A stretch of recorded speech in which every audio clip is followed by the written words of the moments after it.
Green Beret is a big achievement, and it's something that I think I really aspire to. Physical challenge, and definitely the mental challenge, they push you. It's about endurance, it's about commitment, it's about determination and courage. And those qualities we like to see in our people, and we need to build them from day one.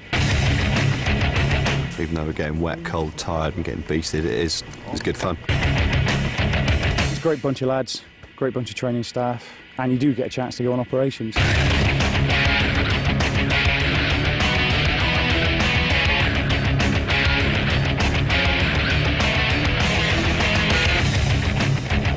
Just because it's a reserve force doesn't mean you're any less professional than the guys that do it on a regular basis.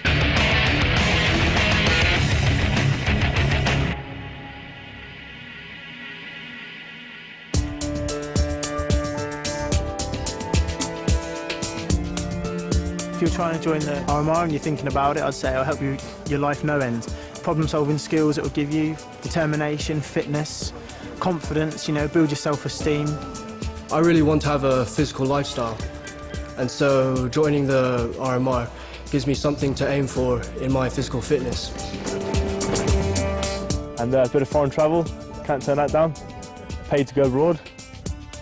A lot of people my age haven't experienced the things that I have, you know, had the chance to go away to Sierra Leone, Brunei, I've even been away with a course scuba diving in Egypt. You're expected to go to Norway and do your winter training and survival skills out there, jungle training. But also the pride and prestige of wearing the Green Beret is quite something I think it's something I want to be involved with. The Royal Marines per se are a family, and even though we're reservists, we very much feel like a cherished element of that. And now I'm really chomping at the bit to just get out with the regular corps and do my bit. The best thing that I've actually done was when I was deployed to Iraq with 4-2 Commando, J Company. It might lead you on to another career that you hadn't thought of, you know, especially if you're a young lad, just doing your A-levels or just finishing school. If a good opportunity arises, I might go for the full-time reserve service. We get to work with the regular corps for a longer period of time.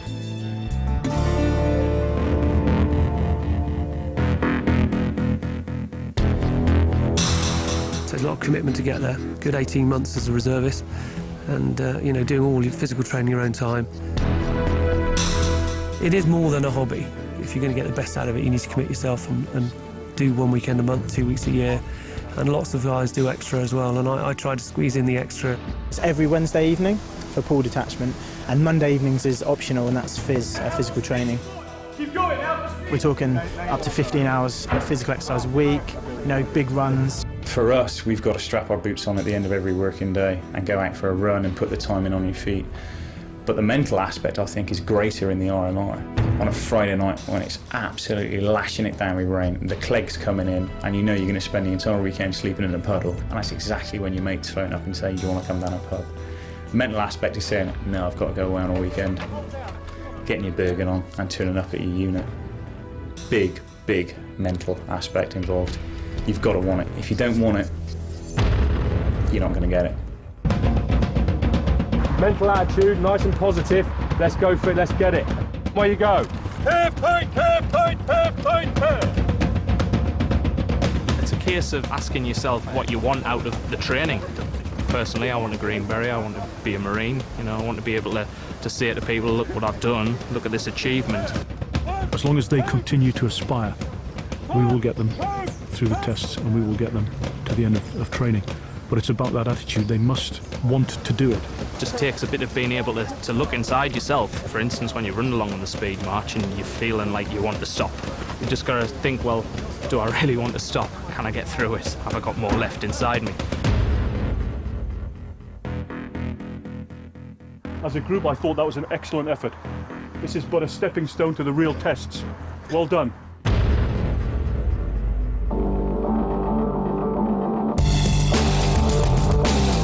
We split RMR training into 2 phases.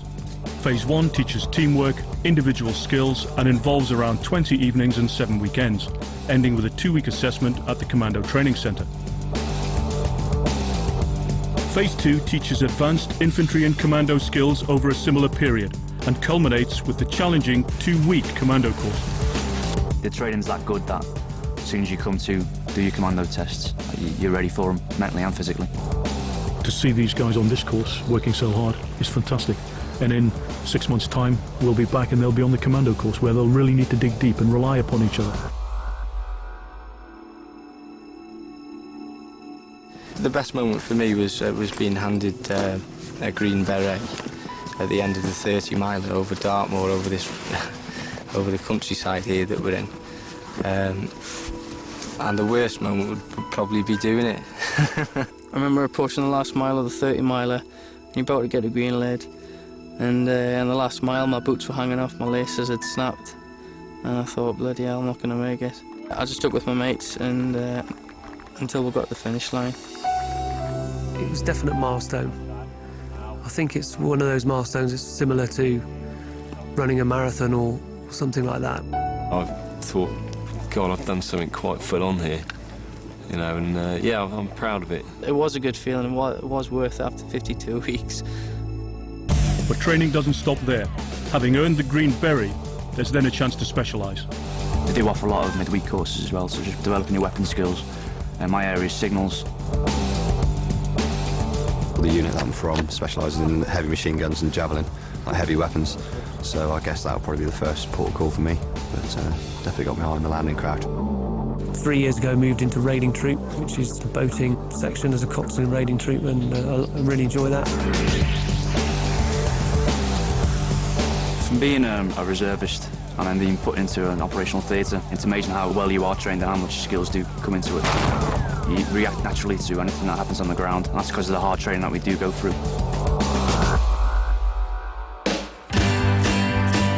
First holding night was pretty tough actually. I was out on the zigzags, which is steep hills, running up and down it until basically couldn't run anymore. It's quite a shock and welcome to the Royal Marines Reserve. Well, in the units, of course, we're very conscious what the Phase 1 course and the commando course entail. So we need to mirror our training in order to meet the objectives of that training.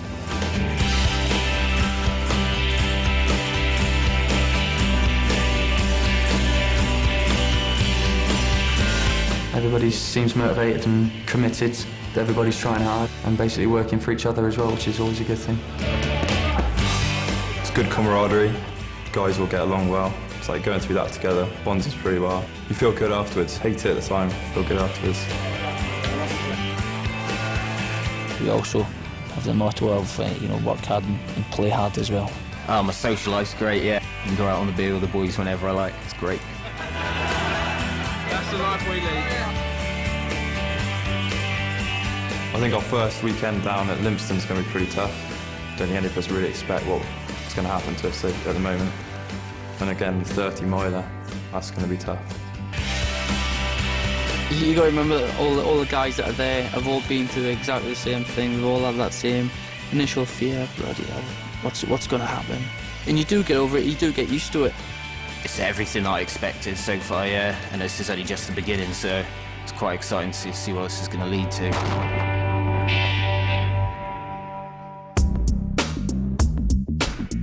My job is to sell Sony's products and engineering services to the healthcare sector. I'm in IT, a shop floor worker. I'm a nurse, I work on a medical assessment unit. I'm a full-time firefighter. I'm a student in the Royal Agricultural College. I'm a builder. I'm a mental health nurse. Because I'm self-employed, I can put my workload how I want it. I mean, you do get reimbursed for what you would earn when you go on operations. With the Royal Marine Reserve and balancing that with my whole-time job at the minute, it is a bit of a struggle, but it's definitely worth the struggle. You got the dates well in advance when you're going to go away for training, so you can book the time off in advance. It's a good fit for me to combine RMR with my college career. I can train during my free time, and still I've got a bit of time to socialise and finish off my degree. I think the Bristol Royal Infirmary get a much more professional person. Somebody that's much more confident around people out of allowing me to be a member of the RMR. They allocate me extra annual leave per year to go on exercise. Number 1 rifleman, I'm okay. The NHS has traditionally supported the reserves to quite a strong degree, and we make it work because as an organisation we need to be flexible to get people with the highest level of skills. In return, what we get as an organisation is the development of their skills in a whole series of different environments. We also, of course, get people who've actually developed their leadership capabilities.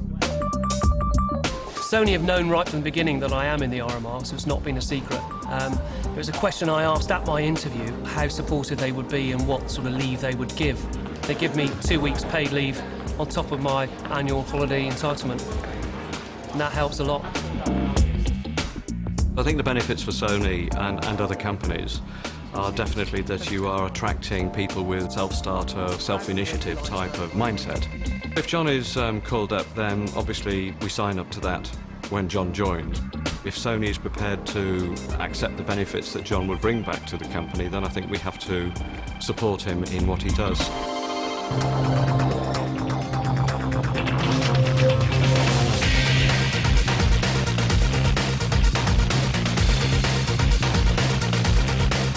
You do get a lot out of it. The more work you put in, the more things you do, the more benefits you reap. The RMR's got me super fit. There's nothing in the world that can drive you as hard as the instructors here. It's the shared experience in arduous conditions which builds those bonds, that camaraderie, which is second to none. I remember my last commando test, and the PTI was suddenly my mate, you know, and he said, "Welcome to the gang." It takes you to the limit and then over the limit, and it allows you to see just exactly what you can push yourself to. Not just about proving something to anyone else, it's all about proving yourself and about working hard. We do have a lot to live up to, and you know, we certainly do our best to do that. I'm not in the RMR to be in the RMR, I'm in the RMR to serve with the regular corps and go away on operations.